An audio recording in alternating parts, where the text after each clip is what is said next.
The Senate approved President Donald Trump's signature policy bill Tuesday afternoon after a record-breaking 25 hours of negotiations to win over some final Republican holdouts. The 887-page Megabill includes numerous changes to both the House-passed version of the legislation and the initial Senate draft. The Senate passed the legislation 51-50, with Vice President J.D. Vance casting the tie-breaking vote. These are some of the key omissions and additions the Senate negotiated over the weekend and into Tuesday. Cuts to Medicaid cost-sharing were omitted. This amendment, proposed by Republican Florida Senator Rick Scott, would have blocked a significant portion of federal Medicaid funding for some states under Obamacare. Wind and solar tax credits were included.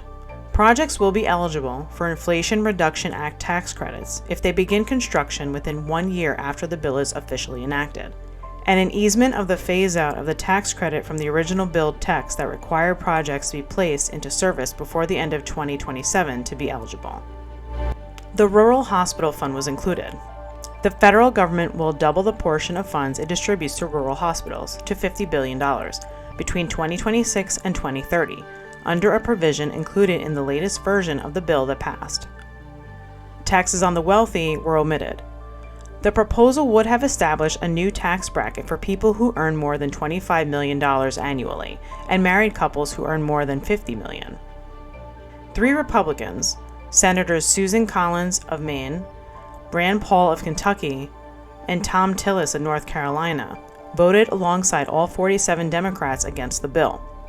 Collins and Tillis said they voted against the bill over Medicaid cuts, while Paul said he voted against it because it increases the debt ceiling.